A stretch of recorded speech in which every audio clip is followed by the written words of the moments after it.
Hi, I'm Paul Caleb, and you're listening to Daily Newsings. Daily Newsings are musings on the daily news. For today's newsing, we look at the Election Commission of India's Special Intensive Revision, or the SIR, of the electoral rolls.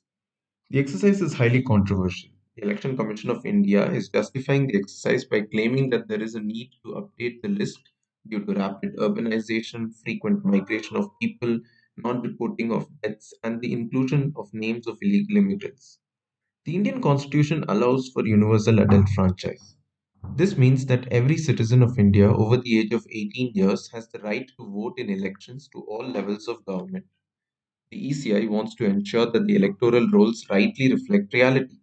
No one who is not a legal citizen of the country should have their name on the list. No one who is no longer alive should have their name on the list. And people who have migrated to a different place might have their name in the electoral rolls at the new place, and so their name should be removed from the old place. Insofar as the ECI's arguments are taken at face value, they are justified. But the opposition parties in India are raising valid concerns as well. There is a very real possibility that, due to pressures from the ruling government, the ECI would conveniently leave out the names of citizens who may not be supporters of the ruling party.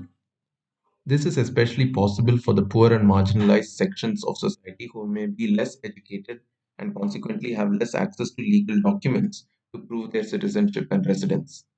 The opposition parties believe that poor, tribal, young, flood affected, and migrant sections of the population may be disenfranchised through this exercise, in other words, that they may lose their right to vote.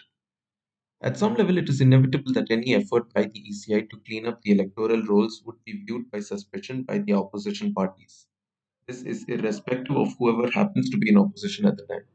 The only solution to do such an exercise without suspicion is not a short term solution.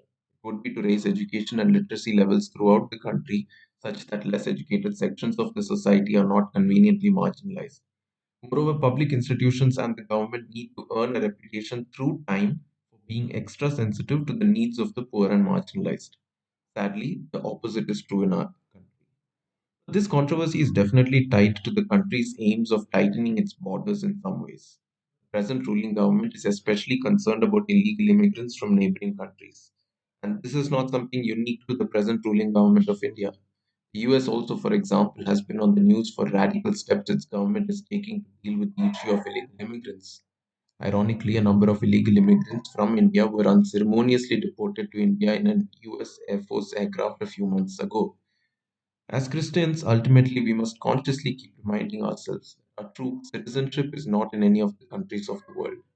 Yes, we are to truly seek the good of the land to which we've been sent, but we do so with the hope that eventually we will be home. Thank you for listening to Daily Musings.